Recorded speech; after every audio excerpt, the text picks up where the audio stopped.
stats and the info. Rocking with Flim and B Battle, that's my kinfolk. We got everything you need and some more. Reporting live with the sports. It's time for Uproar, Uproar, Uproar, Uproar. Good afternoon, Uproar Nation. Welcome back to the Pulse of the 615. I'm your host, Reno Thompson, in the 1912 studios here in lovely Nashville, Tennessee. By myself today, my co-hosts Brandon Bather and Flim are out covering some more local news for us and going to look forward to getting some more information on them. But with that being said, let me ask you all just a quick question on something. What if legacy isn't about wins or awards, but about what you build after the lights go out? You know something? I think about the late 90s here in Nashville, Tennessee, 2000s, honestly, even the 80s here in Nashville, Tennessee. You know, Whites Creek was a wrecking ball. Championships were expected. And our guest today, he was the calm in that storm. James Wade was that dude at quarterback. And more importantly, he was TSU proud before he even put on the jersey. Today, he's not just calling plays, he's building pathways with the 1912 Sports Group, a collective focus on making TSU athletics competitive in the new world of the NIL, performance and real investments. We're having it all today in these Nashville Roots quarterback battles and what it takes to lead from behind the scenes. And yes, we're going to have a little fun here with his all-time TSU starting offense with him under center. That's coming up later in the show, though. But first, let's get back to where it all started. Wade, talk to me, man. What's going on today? Hey, Reno, appreciate it. Thanks for having me on. Excited to be part of the Uproar Radio podcast here and ready to get to talk about some stuff, man. Yeah, White Street, man. TSU, all that. Oh, yeah, it's gonna be good, man. So let's do it. Especially as you've been a Whites Creek guy, you know I'm a Pearl Cone guy. For those local folks listening, you know that's a great rivalry there, all around, going on for a very, very long time, man. So talking about this, man, take us back to, growing up in that North Nashville space. What did TSU football mean to you as a kid? Yeah, I grew up on campus. My mom worked there right after graduating. My parents, they were part of the group that started the Big Blue Club. So I was on campus all the time. Yeah. There was a time they had the youth sports program during the summertime. Okay. And then we would go up there and we would do sports all over the campus each summer. I know I started at probably about 8 or 9 years old to teenage years. So, we knew TSU, football, track, basketball, baseball, everything. The cheerleaders, we knew everybody, man. And, it was a great atmosphere. We traveled, with the Big Blue Club. Got to go to practices. I can't tell you how many times I got run over on the top field at football practice. And even in the guy would go to basketball. Charles Morton was like my half brother that my dad kind of adopted. So I could go to basketball with him and Coach Ed Martin, in Kingswood Garden. Yeah, man. And had a great time. It was, man. Good deal, man. I can remember those wells, man. So talk me now, in Whites Creek, I would say you were definitely a part of what I would say, and hopefully you agree with me on this, that, was truly the prime in Whites Creek from a school athletic standpoint, man. And from, having nationally ranked basketball teams and a bunch of great football teams in that time frame. And some, obviously, with you came on to play at Tennessee State, and some went on to other schools like Vanderbilt, that's local here as well in Nashville. But what was that locker room like in that time of? It was so much. It was so many great athletes. When I sit there and think about it. And if they didn't change the zones when we were in junior high, Whites Creek or even Maplewood could have been even more dominant. Wow. But just go back before. My 8th grade year, my 7th grade year, I was at Jolton. They changed the zones down Kings Lane. Yeah. One side went to Urim Park, the other side went to Jolton. So I got moved to Urim Park. At Urim Park, every sport, this is gonna blow your mind. Every sport except volleyball. Volleyball did come in second in the state. In the city championship. But every sport won the championship. Wow. Every sport. Wow. And in the men and the boys, we didn't lose a game. We didn't lose a Mm. football game. We didn't lose a basketball game. We didn't lose a track meet. I don't even know Wow. if we lost a race. Wow. And then I mean on that basketball team was myself. We had David Sutter that went Mm. over to Maplewood. We had Yeah. David Sadler uh, and was a running back. Mm-hmm. He played center, and then the running back at Tennessee State. Yeah. Chris Perkins was a state champion track star. Wow. At White Creek as a freshman. Mm-hmm. It was Kevin Freeman, point guard. And it was wild. Keith Haddock he won world was at baseball, the Little Mm-hmm. League World, Little League World Championship. Him and Davis Allen. Wow. It's crazy the amount of talent, that we had some Randy Payne that was went on to Yeah. be a great running back at Hunters Lane was on that. Wow. It was unbelievable. It was Man, unbelievable. it kind of makes me think about my time, growing up, and I've been to group on the other side of town, that it was one was true Antioch, one was still, I guess, outside of the what we call out South Nashville, whatever. So, Mhm. I went to Apollo Middle School, and by that time, it was like, we're talking late 90s. It's like by that time, a lot of migration had happened from the North Nashville area to the south, deep south side of Nashville. And, we ran through a little bit as well too, man. We were not as successful from a championship standpoint, because I was thinking about my eighth grade year. We lost to UM Park in football in the city. We lost to Two Rivers in basketball in the Basketball. city. And then we finished, I think we lost back to either you and Parker Jolton in track. Mm-hmm. We finished second as a team and as well too, man. And I know like our wrestling team was really, really great then as Hmm. well. But Yeah, it's interesting how like that migration, happens, man. So yeah. And even the opening of Hunter's Lane.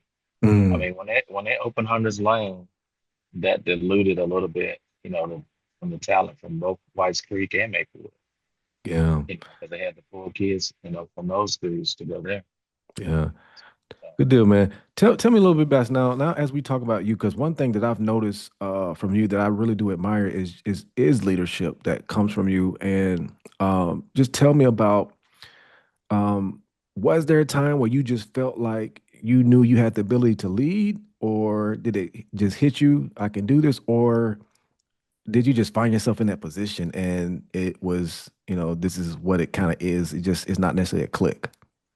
I think I don't think I've ever thought of it as, hey, I'm going to be the leader. Hmm. More so, positions that you play in sports Yeah, kind of dictate that. yeah, One thing I do understand is if you're in those positions, like quarterback, or you're the point guard yeah. of the team, you're considered the leader. So you have to conduct yourself a certain way. You have to be prepared a certain way. Hmm. And I wasn't a big rah rah type type person. Yeah. I want to always lead by example. Hmm. So I prepare myself, correctly. Um, Try to do what the coach said. Try to stay out of trouble. Yeah. But I never like really, alienated anyone. I wanted Hmm. everyone to be a part, everybody to, do your thing.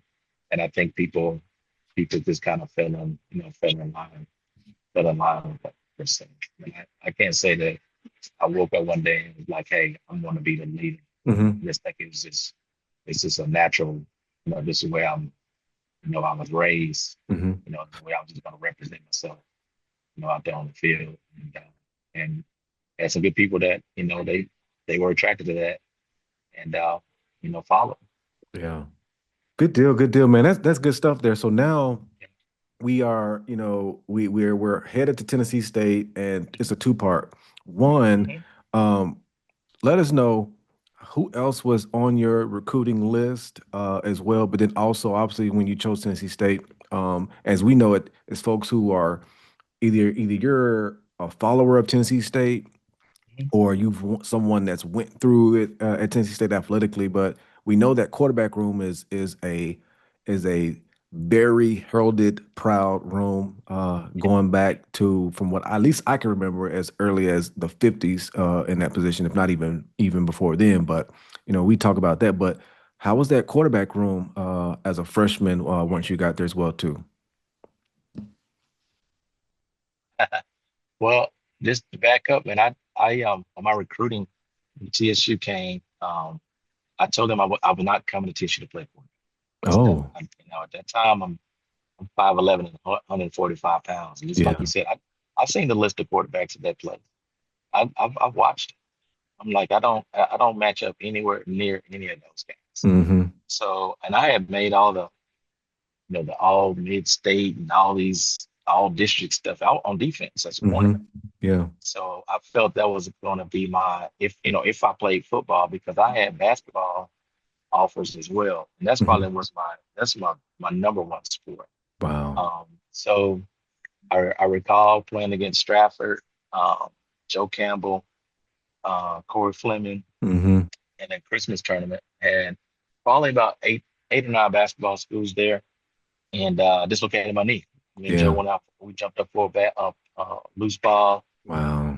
It kicked his foot, knocks my kneecap out of place. What? No accident, and I lost all of those scholarships. Mm. So, for TSU Wow. stayed. I did take a visit to MTSU, and I recall it was on Super Bowl Sunday weekend, Mm. and Bruce Donnelly brings me in his office and says, "You know what? I think you're too small. Wow. Really, the neck is small. I just feel that if we play TSU and they got those big linemen, they're gonna pull those linemen. You're gonna come up to force, and they're gonna break your neck."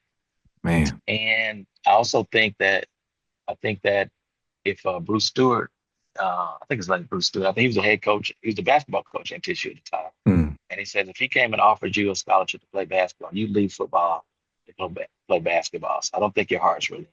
Ah. So he told me that. I stood up and said, "Hey, who's taking me back to Nashville?" Yeah. And then I went and signed with Tennessee State because I wanted to go ahead and beat MTSU the brakes off of them whenever we could. Oh And yeah. then so when I got to TSU, I was a free safety. I was on the 19th free safety when I Mm. walked on campus, My and I goodness. I had worked my way up to about 13. And the last week of the season, Mm-hmm. Mark McCutcheon, at that time the quarterbacks wore green jerseys, Yeah. and we're in drills, and he's yelling, "Wait, wait!" And he's waving his green jersey, and they made the swap. Coach Thomas made the swap, moved me to Mm-hmm. quarterback, and put Mark at DB. He was going to be a senior that year, and he wasn't going to play Mm-hmm. at quarterback behind Ben Brown and Chauncey Hines. Yeah. So they did him a favor, but they had to, swap. So I was a sacrificial lamb in that respect. Wow. So do me this. Yeah, So kind yeah, of reset the stage here because yeah, we want to make sure we capture who were some of those notables that was around at that time. So let's make sure we paint that full picture. yeah. At that, yeah. I mean, the quarterbacks. It was Chauncey Hines and Ben Brown were the quarterbacks. Um, we had on defense there. You had Tony Starger.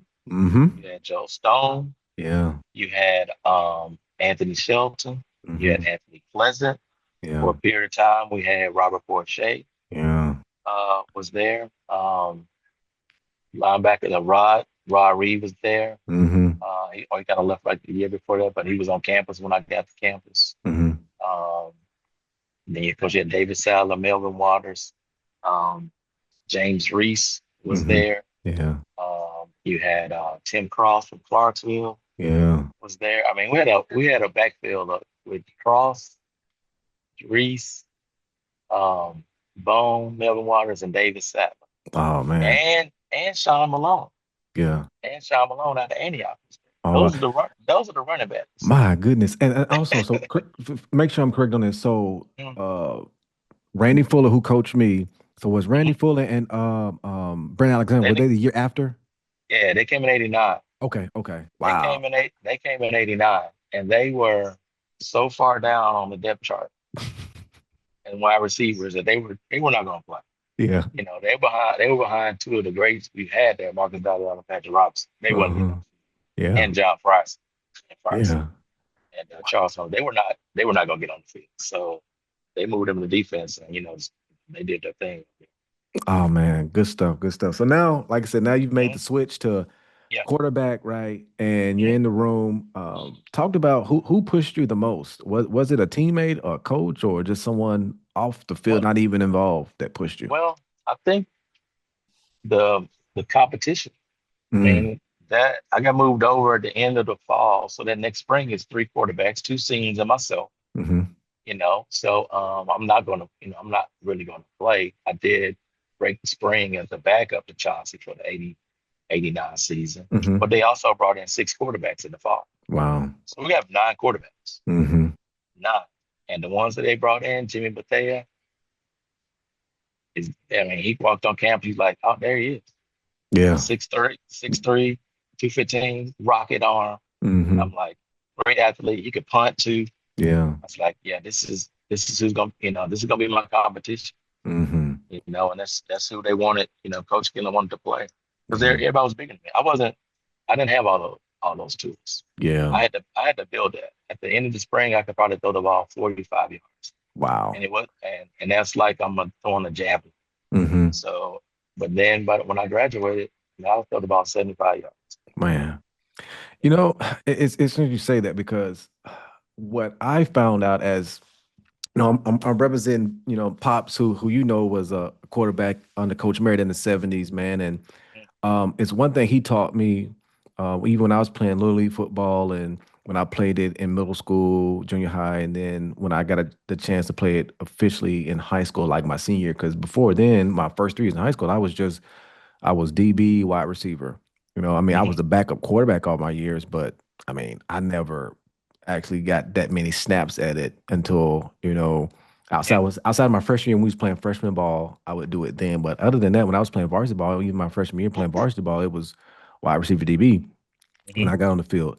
And I just remember my dad just telling me about, man, winning uh winning at quarterback is honestly from 20 and under, and as we think about it, it's great to have a live arm that can rip it and do all that stuff, but it's like Mm-hmm. we've seen those quarterbacks who have those generational arm talents, but it's Mm-hmm. just winning it from 20 and under, making the right decision, putting in the right spot. I mean, like how often are we really throwing the ball 60 Yeah, that yards part. anyways, Mm-hmm. and I think that's just a testament of what still made you, do it because clearly you were winning in the spaces that a quarterback needs to win mostly anyways.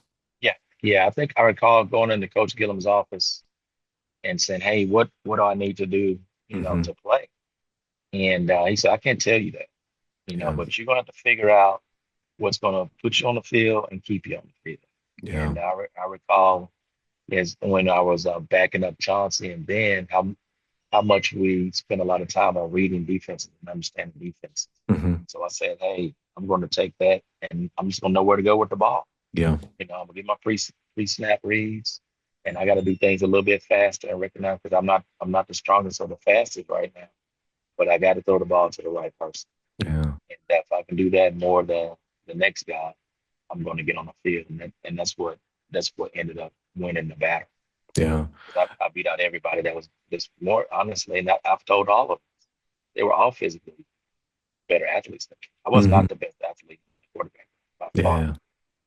It's doing the stuff that literally needs to do to keep the change rolling, man. It's So, it's a art that gets missed from time to time with the quarterback position, man. And that's the one thing I've even told young quarterbacks when I've ever spoken to them and they're practicing and trying their best to get better. I'm like the experts who know this sport and know that position will tell you 20 and in. You know, yeah, if yeah, if you got a good sense of what you're seeing before the snap and have a good understanding of what a team is going to do, yeah, post snap, um, you should be pretty fine. yeah, That yeah. so yeah, be We had good. a play. We had a Mhm. play called 80-96. Mm. Per right split 80-96, and you had a tight end and a flank on the right. Mhm. They both run curls. The two back on the right runs an arrow route. Mm. Completed that. I completed that route 97% of the time. Wow, that's amazing, man. My goodness, man. So talk to me about, okay, you also had a unique situation because um you had the last years of Coach Gillum. Yeah. when he officially retired from coaching, correct? So, and that it was Yep. all 4 of your years or just the Yep. first? Okay. Oh, yeah. Yeah, He was man. in my off for over 4 years.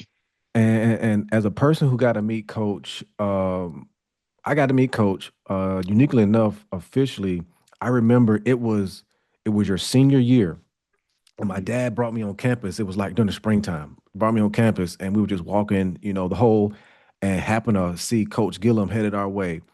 This is 92, 93 when Mine I too. when I when I Yep. when I met him, and I'm Mhm. playing little league football, Yep. and that was the first time I met him, and then I didn't get a chance to see him and talk to him again until the first ever Joe Gillum football camp, Okay. Mhm. right? So man, it's just been, and from what I knew of him, and when I got a chance to meet him, like I just knew that I would have loved to have played for him. Now, after I've heard so many guys who played for him, they're like, they'll tell you, be careful what wish for.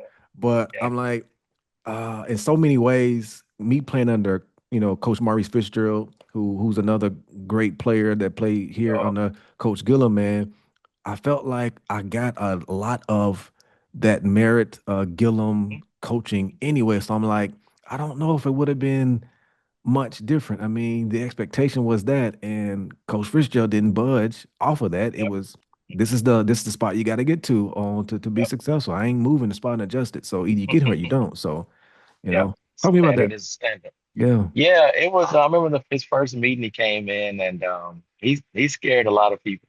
I yeah, mean, he scared a lot of people just with the commitment, what it's going to require, hmm, to win. And again, if you've kept up with the program, you knew the success of yeah, Tennessee State. And then this Joe Gillum Sr. walks into the room, and he brings all of that with him. hmm, And he was very, very tough, hmm, very, very tough for him. Our relationship improved, over the years, but I can't say we were really tight, hmm, because he really kept everyone at arm's distance, yeah, so to speak, because he wanted you to, he loved us all, yeah. yeah, but he really wanted us to compete, and he wasn't going to show any favorites in any type of way, Wow, yeah, which was when you look back on it, it was great. I wish we would have had a better relationship, where he was going as often as we just talked about football. hmm, But he was so serious all the time. You wanted to avoid it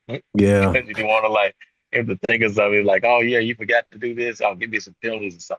So you yeah, you kind of stayed, but he made you accountable hmm, for your work. yeah, We tracked everything. We tracked 7-on-7 in the spring, in the fall, summer workouts. He had all of our statistics. So we were always competing and hmm, looking at the numbers. yeah, And he taught us a lot, man. He taught us a lot just about being men, yeah, being men and taking care of responsibilities. Not just on the football field, but hmm, but in life, yeah, and being a black male and things that we have to go through that other folks do not, and just how to persevere through those things yeah. I and mean, grow. So man, I'll tell you. So for me, that still sounds again so much like Coach yeah, Fitzgerald. Because again, like in high school, it's the same way.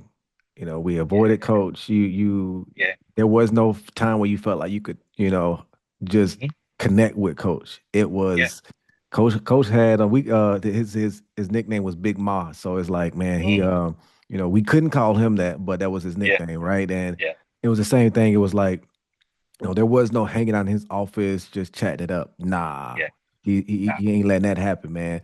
But since time has passed and through college yeah, and my relationship with coaches, like I really admire that opportunity of us being able to get to that point even now, yeah, with him. But it's like you said, man, when you're in that space, coaches, like you said, man, they keep stuff at a space because they don't want to muddy the waters and mhm, create something that looks like, hey, we're not holding everyone accountable. So I yeah, totally get it. yeah, yeah. I mean, I just wanted him to say good job. Yeah.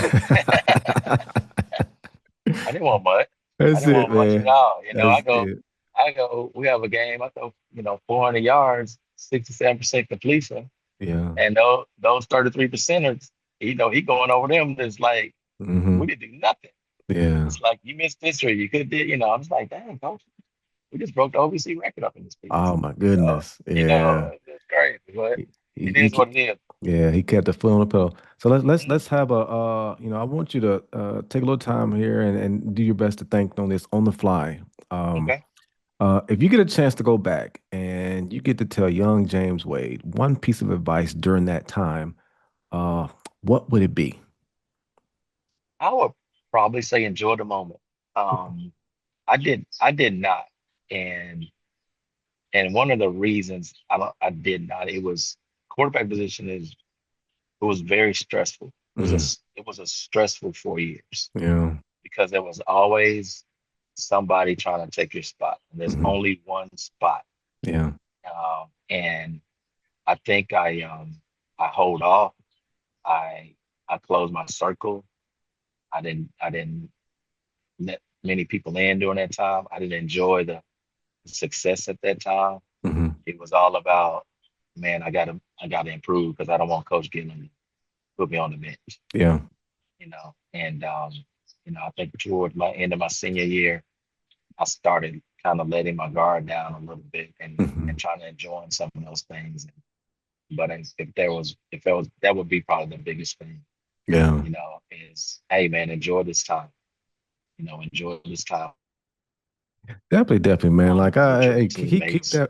keep that rolling, Yeah, man. Keep that rolling, man. It's something that, yeah, I've thought about that question as I was writing this, even for myself, I was like, yeah, it is the advice that I would give to myself is, okay.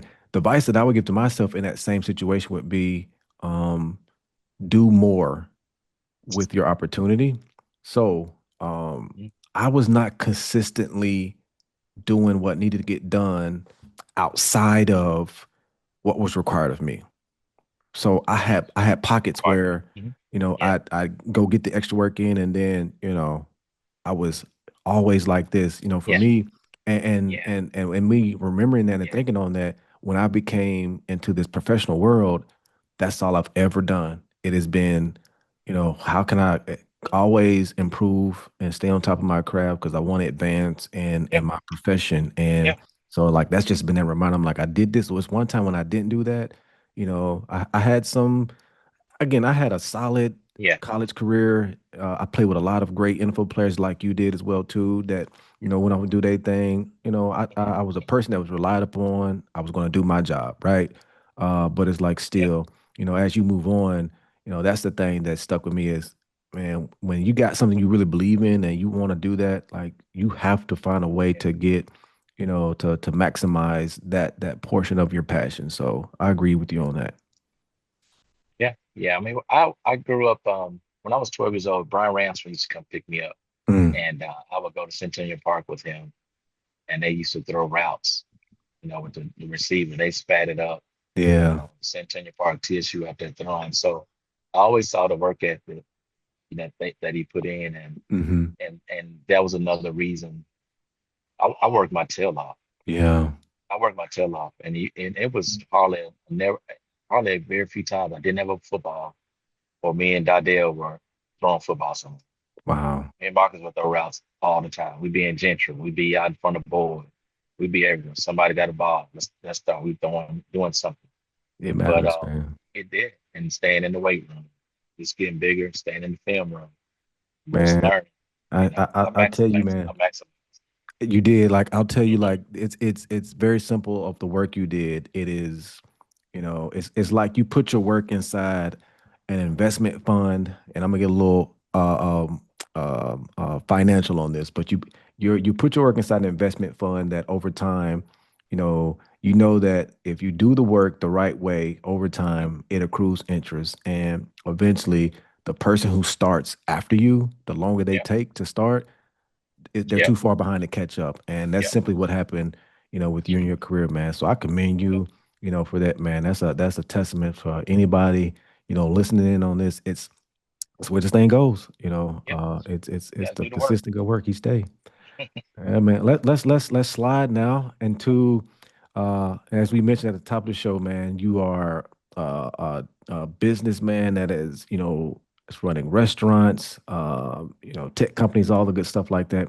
But recently, you started 1912 Sports Group, and this is, and I said this, like, this is where purpose meets passion at the top of the show. So let's get into this 1912 Sports Group. Share with us, what is the 1912 Sports Group, and talk to us about its mission and focus. Yeah, I mean, with the new landscape of name, image, and likeness in college sports, Hmm. um, you're looking around and you're seeing these collectives being created, to advance the needs, and supporting the students, student athletes at various schools, and in football in general, which is, main revenue sport for lots of universities. Hmm. Um, we're seeing if you're not participating, you're kind of falling back Yeah. in that and not getting, the best of the best in all cases. Yeah. And sometimes, it's a financial decision. It's a lot of kids that want to come to Tennessee State, but Hmm. they've been offered more somewhere else possibly, and so forth. So I've looked at that and I'm like, hey, if we want to be a North Dakota State, Yeah.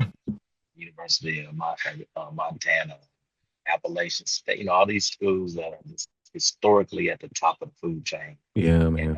and the FCS, we have to create a collective to be able to support the need. So we're behind the eight ball, recognize that. And I just wanted to, with my sphere of influence, to start something that I think could benefit, for a long time and get Tennessee State football back to the top. Yeah, definitely.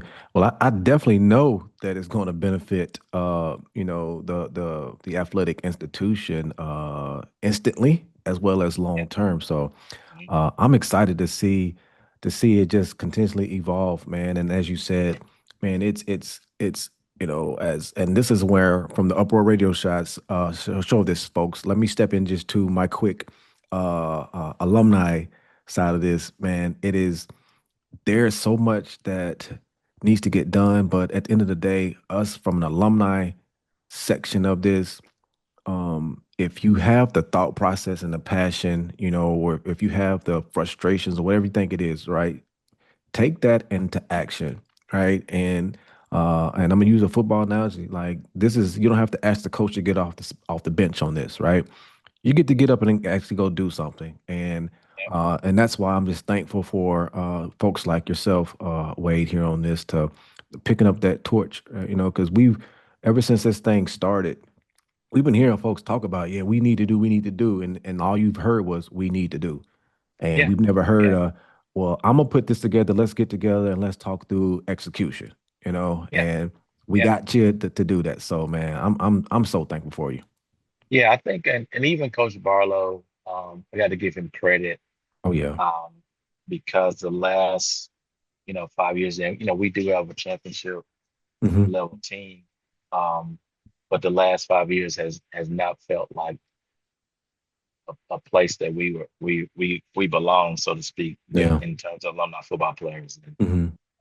for whatever reason, um, it never should be that way. But Coach Barlow came in, and established right away, that connection to the Hmm. alumni team, and that really motivated me to, hey, I'm gonna support this guy. Yeah. Um, he wants our input, he wants Hmm.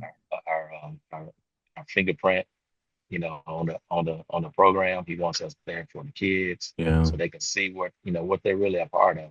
Hmm. And when he came with that message, I was like, I got to get something going Yeah, and man. to support him, and because I want to see him raise that trophy, Definitely, that definitely. national championship trophy for Tennessee State. Oh, definitely, definitely, man. Like, that's what I want to see, man. Like, to be that first HBCU to put up the FCS national championship trophy. Yeah, yeah. Definitely, And dude, definitely, definitely do we're that job and win the conference. But it's like, look, let's go national with this thing, man, man. we are in Nashville, Tennessee. Oh yes. Oh Okay, yes. we're in Nashville, Tennessee. You look at all the other schools that are in our conference. We should have the best players. Mm-hmm. We You got to should. we have to sell our program. We have to Hmm. sell our city, Yeah. and but we're going to do our part. and make sure that they have the funds needed to go out and, and get those one or two or three, pieces of the puzzle that we need to push it on the top. Yeah, yeah. So tell me about this.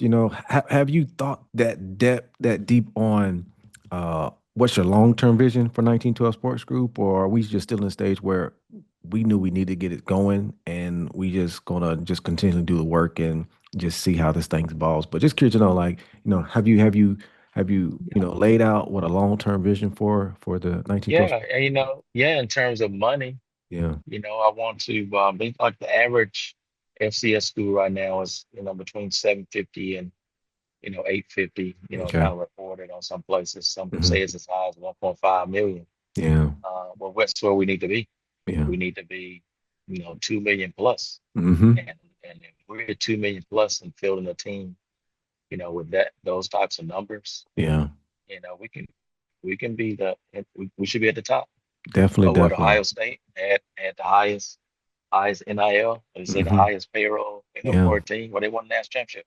So Hmm. yeah, I mean it goes a long way. Yeah, they say we're gonna do everything by the rules, Right. but we get those deals that come in and you have kids and we're winning championships again in Nashville, Tennessee, with all Yeah. the eyeballs that are coming to Nashville. Oh yeah. That's part of the market. That's part of those deals Hmm. that and our kids' faces will be on those. Hmm. So yeah, Yeah. that's Let what me I see.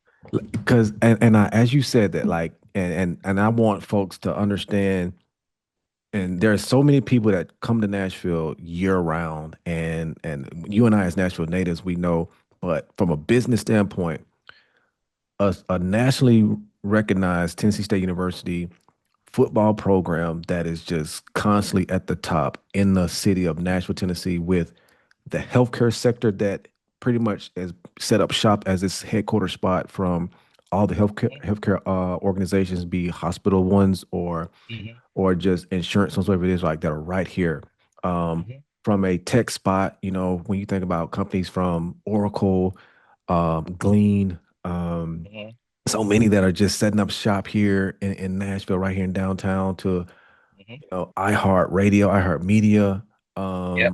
Man, it's like you really start getting good, and now it's like from a truly personal, in the original sense of the NIL, it's like now as a student athlete, it's like, oh, you can literally start to leverage it with these big companies, Exactly. beyond what the a Hmm. collective can get to you, man. So it's you're saying it right, man. It's your Yeah. potentials are very, very high here. Yeah. Yeah. We have to sell the city. This is Definitely, a package definitely. deal. There's no way someone should leave Nashville to go to, Martin, Tennessee, Definitely Vernon, shouldn't. Kentucky, Definitely should, Cape man. Girardeau, Missouri. Come on. Man. No, like I said, this is where business happens right here. So, No,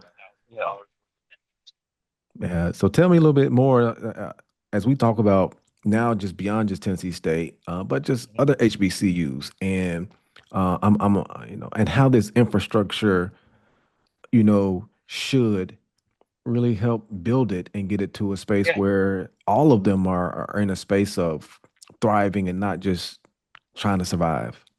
Yeah. I mean, it starts for one with leadership, Hmm. and the leadership of those universities and athletic departments have to be ready, to move and Yeah. act. Unfortunately for us, right now we're in a financial situation that, we're going to get out of it. I believe President Tucker's doing a great job. We know President Tucker's doing a great job Yeah.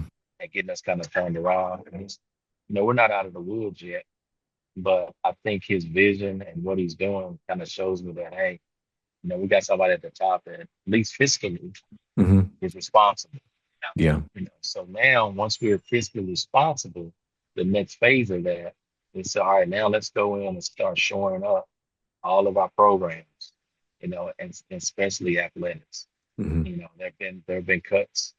There's been cuts in our department due to lack of confidence, and but a lot of HBCUs are forced, are in those same situations. Hmm. And I think what we have to do, alumni again has to activate and Yeah. in whatever ways they can to get money and funds into those schools and find and hold those leaders accountable.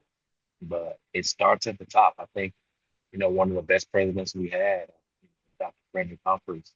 Yeah. What he did at Tennessee State and brought us on the map. Then he left with that FAMU and raised the bar there. Mm-hmm. I always kind of look to him, and looking for that type of leader that's, kind of transforms us. Yeah. Not just maintains, not about a whole lot of, flip and flash and want to get a lot of me, FaceTime. And no, go do the work. Mm-hmm. And with the infrastructure in there, people will come, people will support, Yeah. and you're building a stable institution. Yeah. I think we're on our way there. Mm-hmm. I think our alumni has to step up at the time of need right now and figure out ways to support the program. Man, it gets back to what I said, man, and something that we as athletes have heard from coaches in every sport we've played, man. At least if you've had a good one, you've heard this. It's control the controllables. And from your standpoint, wherever you sit, what you can control that helps enhance the student on campus and support of the university, do that. If you can control your efforts on that, go do it, man, and continuously find a way to work and collaborate. And I'll say this about Interim President Tucker, man, and this is going to be, I'm gonna put the pressure on him by saying this, man, in a good way, pressure. You know, you've mentioned President Dr. Humphreys, and I also think about as another one, to me the original, the true pioneer for this thing that just skyrocketed us was, Walter S. Davis, man. And his ability to before we knew what marketing was and labeled, he leveraged the athletic institution and got Tennessee State on the map. And from there, we think about academically on the highest level, folks like Dr. Levi Watkins Jr., man, and it just spearheads from there. So what I'm saying is a lot of what I have seen so far from Interim President Tucker on this is he's giving me vibes of Walter S. Davis and Fred Humphreys, of that ability of what you just said is to, we need another elevation point. And he feels like the one that's going to give us another elevation point within the institution's, infrastructure and involvement. So, I know that's going to be a lot on him by me saying that, but I'm saying it because I believe it. I believe that he has that ability. Yeah, he has to get it done. Definitely, man. So let's keep this fire going. We're gonna do a little rapid fire session here. We're gonna have some play on fun, a little 2-minute drill here. I'll put on the internal clock over here, man. So tell me this. Who was who would you say is your funniest teammate? While at Tennessee State. Funniest teammate, um, I would think right off the bat. I mean, Larry Thorpe is probably one of the silliest guys ever. I've met old Larry Thorpe quite a few times. I can see it. I would say I would give Larry gets my nod. Yeah. All right. Best defense you ever faced? Best defense I think I faced, it probably was 1990s MTSU team. Okay. They had a squad. They had Marty Carter at free safety. Mm-hmm. AJ, I think AJ's name, the middle linebacker, Coleman. That name was Coleman. Middle linebacker. They were solid on the farm. They were solid up front. They were disciplined. They were physical. They were tough. Good deal. Tell me this, who's a coach you would bring back right now to help run a practice on for football? I really like Robert Ryan. Okay. I really enjoy Robert Ryan. A lot of people don't know this, but that was his first college job. Yeah. Tennessee State. Coach Gillum Sr. And Coach Ryan and I spent a lot of time together. He taught me defenses. Wow. So I didn't go and sit up under Coach Gillum. Yeah. We watched film together. I sat with Robert Ryan. Man. And he was responsible for the scouting reports. Mm-hmm. And so he would always make sure I had the film. He always made sure that I understood the weaknesses. Mm-hmm. And then when I got to the game, I was on automatic pilot. Yeah. I already knew kind of I knew what was happening. I just had to move my people around or confirm some things, and it was on. Don't say Yeah. we successful every play, but Mm-hmm. I never walked into a game like I don't know how we're gonna get this done. Yeah. Yeah. Yeah. Not once. Like Yeah. I walk into every game.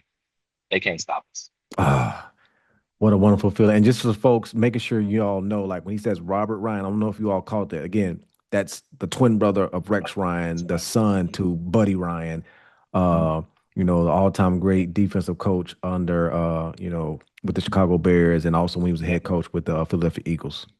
Yep. Yep. Good deal, good deal. So final one here, man. So now we're gonna get hot. This is Okay. I'm actually gonna extend this. We had a TV timeout on this, so we're gonna come back from this break. So on this, which was going to say, I need you to give me your all-time starting offense with you at quarterback. Starting with running back. Who you got? Ooh, running back. Man, that's a toss up. I would go with Charles Anthony or Larry Kennebrew. Okay, so you gotta choose one. I had to choose one. I'm gonna go with Kennebrew. Okay, Kennebrew. All right, you get 3 wide receivers. Who you got? Three wide receivers. Mike Jones, Okay.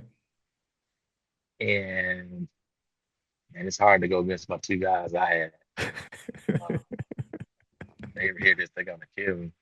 I know Marcus Didell. Uh-huh. Man, I really liked Avion Black, Yeah. Corey Sullivan, Butterfield. Uh-huh. And I'm gonna go with Patrick Robinson. Okay, I'm gonna Patrick stick with my Robinson. guy. Okay, so Yeah, you're gonna stick with Pat and Slop Dog. and yep, it's not. Yep, Okay, I'm sticking okay. with Like I those said, because it's I get you, man. It's tough, guys. with 3 wideouts, Yeah, because yeah. you said them, but it's There like we go. you think